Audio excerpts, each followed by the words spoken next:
ಎಲ್ರಿಗೂ ನಮಸ್ಕಾರ. ಮ್ಯಾಮ್ಸ್ ನೀತಿಗೆ ನಿಮ್ಮೆಲ್ಲರಿಗೂ ಸ್ವಾಗತ. ಲಾಸ್ಟ್ 2 to 3 ಡೇಸ್ ಇಂದ ಇರಾನ್ ಮತ್ತೆ ಅಮೆರಿಕ ಮಧ್ಯ ಯುದ್ಧ ಸ್ಟಾರ್ಟ್ ಆಗಿದೆ. ಇಸ್ರೇಲ್ ಅಂಡ್ ಅಮೆರಿಕ ಒಂದ್ ಕಡೆ, ಇರಾನ್ ಒಂದ್ ಕಡೆ. ಈ ಒಂದು ಯುದ್ಧದಿಂದ ಪ್ರಪಂಚದ ಮೇಲೆ ಹೇಗೆ ಪರಿಣಾಮ ಬೀರ್ತಾ ಇದೆ ಅನ್ನೋದು ತುಂಬಾ ಇಂಪಾರ್ಟೆಂಟ್. ಯಾಕೆ USA ಅಂಡ್ ಇಸ್ರೇಲ್ ಯಾವುದೇ ರೀತಿಯಾದಂತಹ UN ಪೀಸ್ ಕೀಪಿಂಗ್ ಪ್ರೋಟೋಕಾಲ್ಸ್ನ ಫಾಲೋ ಮಾಡ್ತಾ ಇಲ್ಲ. ಇವತ್ತು ಅಮೇರಿಕ ಇರಾನ್ ಮೇಲೆ ಯುದ್ಧ ಮಾಡ್ತಿರೋದು ಎಷ್ಟರ ಮಟ್ಟಿಗೆ ಸರಿ, ಇದರಿಂದ ಪ್ರಪಂಚದ ಮೇಲೆ ಯಾವ ರೀತಿಯಾದಂತಹ ಒಂದು ಪರಿಣಾಮವನ್ನು ಬೀರುತ್ತೆ. USSR ಯುಕ್ರೇನ್ ಮೇಲೆ ದಾಳಿ ಮಾಡಿದಾಗ ಹೋಲ್ ವರ್ಲ್ಡ್ ಅಪೋಸ್ ಮಾಡಿತ್ತು. ಯಾಕಂತಂದ್ರೆ ಅದು ತಪ್ಪು. ಯಾಕೆ ಈಗ ಯಾವ ರಾಷ್ಟ್ರಗಳು ಸ್ಟ್ಯಾಂಡ್ ತಗೊಳ್ತಾ ಇಲ್ಲ? ಇರಾನ್ ಏನ್ ಮಾಡಿತ್ತು ಅಮೇರಿಕಾಗೆ? ಈ ಯುದ್ಧದ ಹಿಂದಿರುವಂತಹ ಒಂದು ಕಾರಣ ಏನು? ಇದೆಲ್ಲವನ್ನು ನೋಡ್ತಾ ಹೋಗೋಣ. ಫೆಬ್ರವರಿ 2026 ಅಲ್ಲಿ ಲಾಸ್ಟ್ 2-3 ಡೇಸ್ ಬ್ಯಾಕ್ ಅಮೇರಿಕ ಮತ್ತೆ ಇಸ್ರೇಲ್ ಇರಾನ್ ಮೇಲೆ ದಾಳಿ ಮಾಡಿತು, ಇರಾನ್ ಸೈನಿಕ ಕೇಂದ್ರಗಳ ಮೇಲೆ. ಅದಾದ್ಮೇಲೆ ಡೆಫಿನೆಟ್ಲಿ ಇವಾಗ ಇರಾನ್ ರಿಟಾಲಿಯೇಟ್ ಮಾಡುತ್ತೆ.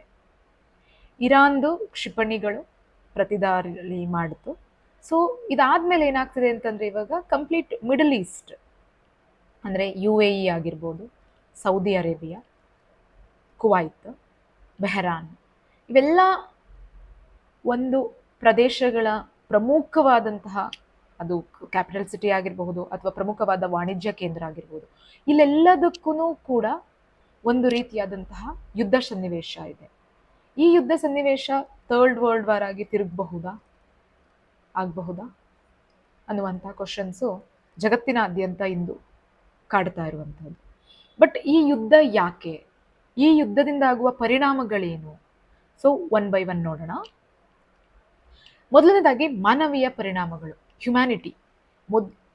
ಯಾವುದೇ ಪರಿಣಾಮಕ್ಕಿಂತ ಹೆಚ್ಚು ಮನುಷ್ಯನ ಘಾಸಿಗೊಳಿಸೋದು ಅವನ ಮನಸ್ಸಿಗಾದಂತಹ ಒಂದು ಪರಿಣಾಮ ಅಥವಾ ಅವನ ಮೆಂಟಲಿ ಹೆಲ್ತಿಗಾದಂತಹ ಒಂದು ಪರಿಣಾಮ. ಹ್ಯುಮ್ಯಾನಿಟಿ ಲಾಸ್ ಆದಾಗ ಆಗುವಂತಹ ಒಂದು ಪರಿಣಾಮ. ಫಾರ್ ಎಕ್ಸಾಂಪಲ್ ಇವಾಗ ನೋಡಿ, ಹೋಲ್ ಇಂಡಿಯಾ ಮಾತ್ರ ಅಲ್ಲ, ಹೋಲ್ ವರ್ಲ್ಡ್ ಯಾಕೆ ಹೀಗಾಗ್ತದೆ ಅನ್ನುವಂತಹ ಒಂದು ಥಾಟ್ ಪ್ರೊಸೆಸ್ ಅಲ್ಲಿದೆ. ಎಷ್ಟೋ ಜನರು ಸಾವನ್ನಪ್ತಾ ಇದ್ದಾರೆ, ಎಷ್ಟೋ ಸಿವಿಲಿಯನ್ಸು ಗಾಯಗೊಂಡು ಹಾಸ್ಪಿಟಲಲ್ಲಿದ್ದಾರೆ. ಅಂಡ್ ಮತ್ತೆ ಎಷ್ಟೋ ಕುಟುಂಬಗಳು ಸ್ಥಳಾಂತರಗೊಳಿಸಿದೆ, ಡಿಸ್ಪ್ಲೇಸ್ಮೆಂಟು, ತಮ್ಮ ಮನೆ, ಮಠ, ಸ್ಕೂಲ್ಸು, ಆಫೀಸು ಎಲ್ಲವನ್ನು ಕಳ್ಕೊಂಡು ಜನ ಒಂದ್ ಕಡೆ. ಈಗ 2 to 3 years back Ukraine condition ಕೂಡ ಹೀಗೆ ಆಗಿತ್ತು. That's the wrong thing. Russia ಮಾಡಿದ್ದು ತಪ್ಪೆ, ತೈವಾನ್ ಮೇಲೆ ಚೈನಾ ಅಟ್ಯಾಕ್ ಮಾಡಿದ್ದು ತಪ್ಪೆ. ಈಗ ಯಾವುದೇ ಕಂಟ್ರಿಗಳು ಇನ್ನೊಂದು ಕಂಟ್ರಿ ಮೇಲೆ ಅಟ್ಯಾಕ್ ಮಾಡಿದ್ದಾರೆ ಅಂದ್ರೆ ನಾಳೆ ಬೇರೆ ಯಾವುದೇ ಕಂಟ್ರಿ ನಮ್ಮ ಮೇಲೆ ಅಥವಾ ನಿಮ್ಗಳ ಮೇಲೆ, ಯಾವುದೇ ಪ್ರಪಂಚದಲ್ಲಿರುವ ಯಾವುದೇ ಒಂದು ಕಂಟ್ರಿ ಮೇಲೆ ಅಟ್ಯಾಕ್ ಮಾಡೋದಿಲ್ಲ ಅಂತ ಏನ್ ಗ್ಯಾರಂಟಿ ಇದೆ? ಬಟ್ ಯಾಕೆ ಈ ಒಂದು ಏನೇ ಪ್ರಾಬ್ಲಮ್ಸ್ ಇದ್ರೂ ಕೂಡ ಪೀಸ್ ಕೀಪಿಂಗ್ ಇದೆ, ಅಗ್ರಿಮೆಂಟ್ಸ್ ಇದೆ, ಪ್ರೋಟೋಕಾಲ್ಸ್ ಇದೆ, ಅದೆಲ್ಲವನ್ನು ಕೂತು ಮಾತಾಡಿ ಬಗೆಹರಿಸ್ಕೊಬಹುದಲ್ವಾ? ಯಾಕೆ ಹೀಗೆ ದೊಡ್ಡ ರಾಷ್ಟ್ರಗಳು ಈ ತರ ಒಂದು ಹೇಸ್ಟಿ ಡಿಸಿಷನ್ ತಗೊಂಡು ಎಷ್ಟೋ ಅಮಾಯಕರ ಬದುಕಿನ ಜೊತೆ ಆಟ ಆಡ್ತಾ ಇದ್ದಾರೆ? ಮಾನವ ಹಕ್ಕುಗಳ ಪ್ರಶ್ನೆ. ಯಾವುದೋ ಒಂದು ವ್ಯಕ್ತಿ ಬೀದಿಯಲ್ಲಿ ಸಾವಾಗ್ತಿದೆ ಅಂದಾಗ ಯೋಚನೆ ಮಾಡಿ, ಅವರ ರೈಟ್ಸಿಗೆ ಬೆಲೆನೇ ಇಲ್ವಾ? ಮಾನವ ಹಕ್ಕುಗಳಿಗೆ ಬೆಲೆ ಇಲ್ವಾ? ಸೊ ಅಂತಾರಾಷ್ಟ್ರೀಯ ಸಂಸ್ಥೆಗಳು ಎಲ್ಲ ಒಂದು ಪ್ರದೇಶಗಳ ಮೇಲಿನ ದಾಳಿನ ಪರಿಶೀಲಿಸ್ತಾ ಇದ್ದಾರೆ. ಬಟ್ ಏನಾಗ್ತಿದೆ ಹೇಳಿ? ಯುದ್ಧ ನಿಯಮ ಉಲ್ಲಂಘನೆಗಳು ಎಲ್ಲಾ ಕಡೆ. ಇವಾಗ ಸೋಲ್ಜರ್ಸ್ ಮಧ್ಯ ವಾರ್ ನಡಿಬೇಕು. ಯಾಕೆ? ಸಿವಿಲಿಯನ್ಸ್ ಯಾಕೆ? ಬಡ ಮಕ್ಕಳು ಯಾಕೆ? ಚಿಲ್ಡ್ರನ್ಸ್ ಯಾಕೆ? ವಯಸ್ಕರು ಯಾಕೆ ಎಲ್ಲರ ಬದುಕಿಗೆ ಅರ್ಥನೇ ಇಲ್ವಾ? ಈ ಯುದ್ಧಗಳಿಂದ ಬದುಕು ಅರ್ಥವನ್ನು ಕಳ್ಕೊಳ್ತಿದೆ. ಈಗ ಎಷ್ಟೋ ಜನ ತಮ್ಮ ಫ್ಯಾಮಿಲಿನ ಕಳ್ಕೊತಾರೆ, ಮನೆ ಕಳ್ಕೊತಾರೆ. What next? ಅವ್ರು ಎಲ್ಲಿ ಹೋಗ್ಬೇಕು? ಏನಿದು? ಈ ಒಂದು ಸಮಸ್ಯೆಗಾಗ್ಲಿ, ಈ ಒಂದು ಪ್ರಾಬ್ಲಮ್ಸ್ಗೆ ಕೊನೆನೇ ಇಲ್ವಾ? ಯಾಕೆ ಕೆಲವು ಡೆವಲಪ್ಡ್ ಕಂಟ್ರೀಸ್ ಯಾವುದೇ ರೀತಿಯಾದಂತಹ ಪ್ರೋಟೋಕಾಲ್ಸ್ನ ಫಾಲೋ ಮಾಡ್ತಾ ಇಲ್ಲ? ಇದರಿಂದ ಮನುಷ್ಯನಿಗೆ ಎಷ್ಟು ದಿನ ಪ್ಯಾಲೆಸ್ತೈನ್ ಮೇಲೆ ವಾರ್ ನಡೀತಾ ಇತ್ತು, ಅವಾಗ ಒಂಥರ ಮೆಂಟಲ್ ಟ್ರಾಮಾ ಆಯಿತು. ಇವಾಗ ಇರಾನ್, ನಾಳೆ ನಾವು ಆಗಿರಬಹುದಲ್ವಾ? ಯೋಚನೆ ಮಾಡಿ. ದೆನ್ ಮಾನವೀಯ ಪರಿಣಾಮಗಳಿಂದ ಆರ್ಥಿಕ, ಮೇನ್ಲಿ ಎಕಾನಮಿ. ಈಗ ಎಕಾನಮಿಗೆ ಇರಾನ್ ಎಷ್ಟು ಪ್ರಾಮುಖ್ಯವಾಗಿದೆ, ಎಸ್ಪೆಷಲಿ ಇಂಡಿಯಾದ ಆಮೇಲೆ ನೋಡೋಣ. ಬಟ್ ಓವರ್ ಆಲ್ ಆರ್ಥಿಕ ಪರಿಣಾಮಗಳು ಜಗತ್ತಿನಾದ್ಯಂತ ಹೇಗೆ ಅಂತ. ತೈಲ ಬೆಲೆ ಏರಿಕೆ, ಆಲ್ರೆಡಿ ಪೆಟ್ರೋಲ್ ಡೀಸೆಲ್ ರೇಟ್ ತುಂಬಾ ಗಗನವನ್ನು ಏರ್ಬಿಟ್ಟಿದೆ. ಈಗ 7 to 10% ಪ್ರೆಡಿಕ್ಟ್ ಮಾಡ್ತಿದ್ದಾರೆ ರೈಸ್ ಆಗುತ್ತೆ ಅಂತ. ಸೊ ಇವಾಗ ನಮ್ಗೆಲ್ಲರಿಗೂ ಗೊತ್ತೇ ಇದೆ, ಹರ್ಮೋಸ್ ಸ್ಟ್ರೈಟ್ ಏನಾದರೂ ಅಪ್ಪಿತಪ್ಪಿ ಇರಾನ್ ಅವ್ರು ಮುಚ್ಚಿದ್ರೆ ಒಂದು ಬ್ಯಾರಲ್ಲಿಗೆ $90 to $100 ಪ್ರೈಸ್ ಇನ್ಕ್ರೀಸ್ ಆಗುತ್ತೆ. ಅವಾಗ ಆಫೋರ್ಡೆಬಲ್ ಪ್ರೈಸೇ ಇರೋದಿಲ್ಲ ಪೆಟ್ರೋಲು, ಡೀಸೆಲ್ಲು ಅಥವಾ ಇನ್ಯಾವುದೇ ರೀತಿಯಾದಂತಹ ಕಚ್ಚಾ ತೈಲ ಬೆಲೆ ಏರಿಕೆ ಆದಾಗ ಏನ್ ಮಾಡಬೇಕು? ಜನಸಾಮಾನ್ಯರ ಬದುಕು ಬಿಕ್ಕಟ್ಟು ಎಲ್ಲಿಗೆ ಹೋಗುತ್ತೆ? ಅದಾದ್ಮೇಲೆ ಈಗ ನಮಗೆ ಗೊತ್ತೇ ಇದೆ, everybody investing their money in share market. ಈಗ ಶೇರ್ ಮಾರ್ಕೆಟ್ ಡೌನ್ ಆಗ್ತಾ ಹೋದ್ರೆ ಎಷ್ಟು ಜನರಿಗೆ ಲಾಸ್ ಆಗುತ್ತೆ. ಅದು ಎಷ್ಟೋ ಜನರ ವರ್ಷಾನುಗಟ್ಲೆಯ ಸೇವಿಂಗ್ಸು ಶೇರ್ಸ್ ಅಲ್ಲಿರುತ್ತೆ. ಸಡನ್ ಆಗಿ ಶೇರ್ ಕುಸಿತ ಆದ್ರೆ ಅವರ ಬದುಕಿಗೆ ಎಷ್ಟು ಕಷ್ಟ ಆಗುತ್ತೆ. ದೆನ್ ವ್ಯಾಪಾರ, ಟ್ರೇಡ್ ಎಲ್ಲಿ ಹೋಗುತ್ತೆ? ಟ್ರೇಡ್ ಅಂಡ್ ಟ್ರಾನ್ಸ್ಪೋರ್ಟೇಷನ್ದು ಎಷ್ಟು ಹೈ ಲೆವೆಲ್ಗೆ ಹೋಗುತ್ತೆ. ಯಾಕಂತಂದ್ರೆ ಇರಾನ್ದು ರೆಡ್ ಸಿ ಕನೆಕ್ಟ್ ಆಗಿರ್ಬೋದು, ಗಲ್ಫ್ ಆಫ್ ಹರ್ಮೋಸ್ ಆಗಿರ್ಬೋದು, ಅಥವಾ ಪರ್ಷಿಯನ್ ಗಲ್ಫ್, ಇದೆಲ್ಲ ರೀತಿಯ problems over all world face ಮಾಡಬೇಕಾಗುತ್ತೆ. ಕೇವಲ ಇಂಡಿಯಾ ಅಥವಾ ಕೇವಲ ನೇಬರ್ಹುಡ್ ಸ್ಟೇಟ್ಸ್ ಮಾತ್ರ ಅಲ್ಲ, ಹೋಲ್ ವರ್ಲ್ಡ್ ಈ ಒಂದು ಆರ್ಥಿಕ ಪರಿಣಾಮ ಅಥವಾ ಆರ್ಥಿಕ ಬಿಕ್ಕಟ್ಟಿಗೆ ಸಿಲುಕುತ್ತೆ ಈ ಒಂದು ವಾರಿಂದ.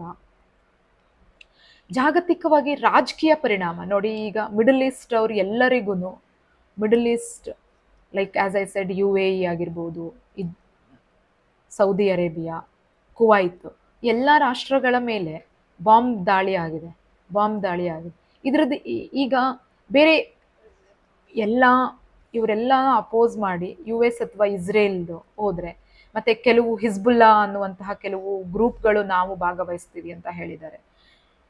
ಸೊ ರಾಜಕೀಯವಾಗಿ ಇದು ಹೆಂಗಾಗುತ್ತೆ ಅಂದ್ರೆ, ಕೇವಲ ಯಾವ್ದು ಇಂಪ್ಯಾಕ್ಟ್ಫುಲ್ ಆಗಿರುವಂತಹ ರಾಷ್ಟ್ರಗಳು ಮಾತ್ರ ಅಲ್ಲ, ನೇಬರ್ ರಾಷ್ಟ್ರಗಳು, ಜಗತ್ತಿನಾದ್ಯಂತ ಇರುವ ಎಲ್ಲ ರಾಷ್ಟ್ರಗಳ ರಾಜಕೀಯದ ಮೇಲೆ. ಯಾಕೆಂದ್ರೆ ಸಪೋರ್ಟ್ ಮಾಡುವಾಗ USA ಎದುರು ಹಾಕೊಳ್ಳುವಂತ ಸಿಚುವೇಶನ್ ಬರುತ್ತೆ. USA ಎದುರು ಹಾಕೊಂಡ ತಕ್ಷಣನೇ ಅವರು ಸ್ಯಾಂಕ್ಷನ್ ಹಾಕ್ಬಿಡ್ತಾರೆ. ಯಾವ ಕಂಟ್ರಿ ಅವ್ರದ್ದು ಅಪೋಸಿಟ್ ಮಾತಾಡ್ತೀವಿ, ಇವೊಂದು ಅಪೋಸಿಟ್ ಕಂಟ್ರಿ ಕರೆಕ್ಟ್ ಇದ್ರೂ ಕೂಡ USA ಸಪೋರ್ಟ್ ಮಾಡದೇ ಇರುವಂತಹ ಸಿಚುವೇಶನ್ ಅಲ್ಲಿ ಸ್ಯಾಂಕ್ಷನ್ ಹಾಕೋದು, ಅಥವಾ ಫ್ರೀ ಟ್ರೇಡ್ ಅಗ್ರಿಮೆಂಟ್ ನ ತೆಗೆಯೋದು, ಅಥವಾ ಟ್ಯಾರಿಫ್ ನ ಹೈ ಮಾಡುವಂಥದ್ದು, ಈ ರೀತಿಯಾದಂತಹ ಸಾಕಷ್ಟು ಪ್ರಾಬ್ಲಮ್ಸ್ನ ಹೋಲ್ ವರ್ಲ್ಡ್ ಫೇಸ್ ಮಾಡಬೇಕಾಗುತ್ತೆ. ಇದರಲ್ಲಿ UN ಪಾತ್ರ, ವಿಶ್ವಸಂಸ್ಥೆಯ ಪಾತ್ರ ಹೇಗಿದೆ ಅಂತಂದ್ರೆ, ಯುದ್ಧ ನಿಲ್ಲಿಸಬೇಕು ಅಂತ ಕರೆ ನೀಡಿದ್ದಾರೆ. ಬಟ್ ಯಾರು ಕೇಳ್ತಾ ಇದ್ದಾರೆ? Nobody is listening. ಅಂದ್ರೆ ಈಗ ವಿಶ್ವಸಂಸ್ಥೆಯ ಪಾತ್ರ ಹೇಗಾಗಿದೆ ಅನ್ನುವಂಥದ್ದು ಒಂದು ಕ್ವಶನ್ ಬರುವಂತ ಸಾಧ್ಯತೆ ಇದ್ದೇ ಇರುತ್ತದೆ. ದೆನ್ ಸೈನಿಕ ಪರಿಣಾಮಗಳು. ಈಗ ಕೇವಲ US ಅಥವಾ ಇರಾನ್ ಸೈನ್ಯ ಮಾತ್ರ ಅಲ್ಲ, USA ಸೈನ್ಯವು ಕೂಡ ಅತಿಯಾದಂತಹ ಸಾವು ನೋವನ್ನ ಅನುಭವಿಸಿರುತ್ತೆ. ಮತ್ತೆ ಇರಾನ್ ಡ್ರೋನ್ ಮತ್ತು ಕ್ಷಿಪಣಿ ಸಾಮರ್ಥ್ಯವನ್ನು ತೋರಿಸುತ್ತೆ. ಇದರಲ್ಲಿ ಪ್ರತಿದಾಳಿ ಕೂಡ ಇರುತ್ತೆ. ಎಷ್ಟು ದಿನ ಅಂತ ಇರುತ್ತೆ? 2 ದಿನ, 3 ದಿನ, 4ನೇ ದಿನ ಎಲ್ಲ ಶಸ್ತ್ರಾಸ್ತ್ರಗಳ ಕೊರತೆ ಬಂದೇ ಬರುತ್ತಲ್ವಾ? ಅವಾಗ ಶಸ್ತ್ರಾಸ್ತ್ರಗಳ ಕೊರತೆ ಆಗುತ್ತೆ. ಇವಾಗ ಕೆಲವು ಮೂಲ ಹೇಳ್ತಾ ಇದೆ ಇರಾನ್ಗೆ ಚೈನಾ ಸಪೋರ್ಟ್ ಇದೆ. ಯಾವುದೇ ಎಷ್ಟೇ ಸಪೋರ್ಟ್ ಇದ್ರು ಸಾವು ನೋವು ಅನುಭವಿಸೋದು ಇರಾನ್ ಆಗಿದೆ. ಇಲ್ಲಿ ಇಸ್ರೇಲ್ ಅಂಡ್ USA ಎಲ್ಲ ಅವರು ಕೂಡ ಅವ್ರ ಸೈನಿಕರನ್ನ ಕಳ್ಕೊಂತಿದ್ದಾರೆ. ಯಾಕೆ? ಇದು ಕೇವಲ ಸೈನಿಕರ ಮಧ್ಯೆ ಇರುವಂತಹ ವಾರ, ಅಥವಾ ಇರಾನ್ನಲ್ಲಿರುವ ರಿಸೋರ್ಸ್ಗೋಸ್ಕರ ಮಾಡ್ತಿರುವಂತಹ ವಾರ? ಇಲ್ಲಿ ಕ್ವಶನ್ ಮೂಡುತ್ತೆ. ಅತಿಯಾಗಿ ಸಂಪನ್ಮೂಲಗಳನ್ನು ಹೊಂದಿರುವಂತಹ ಒಂದು ರಾಷ್ಟ್ರ ಅಂದ್ರೆ ಇರಾನ್. ಕಚ್ಚಾ ತೈಲ ಹೈಯೆಸ್ಟ್ ಇದೆ. ಸೊ ಅದಕ್ಕೋಸ್ಕರ ಮಾಡ್ತಿರುವಂತಹದ್ದ, ಅಥವಾ ಕೇವಲ ತನ್ನ ಶಕ್ತಿ ಇದೆ ಅಂತ US ತೋರ್ಸೋಕ್ಕೋಸ್ಕರ ಮಾಡ್ತಿರುವಂತಹದ್ದ ಅನ್ನುವಂಥದ್ದು ನಾವು ಇವಾಗ ಯೋಚನೆ ಮಾಡಬೇಕಾಗಿರುವಂತಹ ಒಂದು ಪ್ರಶ್ನೆ. ಅದಾದ್ಮೇಲೆ ಈಗ ನೋಡಿ, ಭಾರತದ ಮೇಲೂ ಇರಾನ್ ನಮ್ಮ ಮತ್ತೆ ಇರಾನ್ನ ಸಂಬಂಧ ತುಂಬಾ ಚೆನ್ನಾಗಿದೆ. ಸೊ ಇದರಿಂದ ಎಷ್ಟು ದೊಡ್ಡ ಒಂದು ಪರಿಣಾಮ ನಮ್ಮ ಭಾರತದ ಮೇಲೆ ಬೀಳುತ್ತೆ ಹೇಳಿ. ಆಮದು ರೇಟು ತುಂಬಾ ಜಾಸ್ತಿ ಆಗುತ್ತೆ, ಕಚ್ಚಾ ತೈಲದ ಆಮದು ರೇಟು. ಸೊ ಈಗ ಆಲ್ರೆಡಿ ಪೆಟ್ರೋಲ್ 102 103 ಇದೆ, ದೆನ್ ಆಫರ್ಡೆಬಲ್ ಇದೆಯಾ ನಮಗೆ? ಅದಾದ್ಮೇಲೆ ರುಪಿದು ಮೌಲ್ಯ ಡಿಕ್ರೀಸ್ ಆಗುತ್ತೆ. ಈಗ already 81 82 rupees per $1 is equal to 81 82 rupees ಇದೆ. ಸೊ ಏನ್ ಮಾಡಬೇಕು? ಆರ್ಥಿಕ ಒತ್ತಡ. ದೆನ್ ಇತ್ತೀಚೆಗೆ ಇನ್ನೊಂದು ಏನಾಗಿದೆ ಅಂತಂದ್ರೆ, ಸಾಮಾಜಿಕ ಮಾಧ್ಯಮಗಳು ನೆಗೆಟಿವ್ ಆಗಿ ಇಲ್ಲದೆ ಇರುವಂತಹ ತಪ್ಪು ಮಾಹಿತಿಗಳನ್ನು ಹರಡ್ತಾ ಇದೆ. ಇದರಿಂದನೂ ಕೂಡ ಪ್ರತಿಯೊಬ್ಬ ನಾಗರಿಕರ ಅಥವಾ ಪ್ರತಿಯೊಬ್ಬ ಮಾನವರ ಮೆಂಟಲ್ ಹೆಲ್ತ್ಗೂ ಕೂಡ ತುಂಬಾ ಇಂಪ್ಯಾಕ್ಟ್ ಆಗ್ತಿದೆ. ಸೊ ಓವರ್ ಆಲ್ ಇದು economically, politically, mentally and scientifically ಎಲ್ಲ ರೀತಿಯಾದಂತಹ ಒಂದು ನೆಗೆಟಿವಿಟಿ ಈ ಒಂದು ಯುದ್ಧದಿಂದ ನಮಗೆ ಆಗ್ತಾ ಇದೆ. ಸೊ ಆದಷ್ಟು ಬೇಗ ಈ ಯುದ್ಧ ಕೊನೆಗೊಳ್ಳಬೇಕು, UN ಯಾವುದಾದ್ರೂ ಒಂದು ಡಿಸಿಷನ್ ತಗೊಳ್ಬೇಕು ಅಂತ ಹೇಳಿ ಈ ಕ್ಲಾಸ್ನ ಎಂಡ್ ಮಾಡೋಣ. ಸೊ ಹೋಪ್ಫುಲಿ ನಿಮಗೆ ಇದ್ರದ್ದು ಎಕ್ಸಾಮ್ ಪರ್ಪಸ್ ನಿಮಗೆ ಮ್ಯಾಪಿಂಗ್ ಇಂಪಾರ್ಟೆಂಟ್ ಆಗುತ್ತೆ, ಅದನ್ನು ನಾನು ಇನ್ನೊಂದು ಕ್ಲಾಸಲ್ಲಿ ಹೇಳ್ತೀನಿ. ಓವರ್ ಆಲ್ ಹೇಗೆ ಇಂಪ್ಯಾಕ್ಟ್ ಮಾಡುತ್ತೆ ಅನ್ನೋದನ್ನು ಐ ಎಕ್ಸ್ಪ್ಲೇನ್. ನಿಮ್ಮ ಫ್ರೆಂಡ್ಸ್ಗೂ ಇದನ್ನು ಶೇರ್ ಮಾಡಿ. Thank you one and all.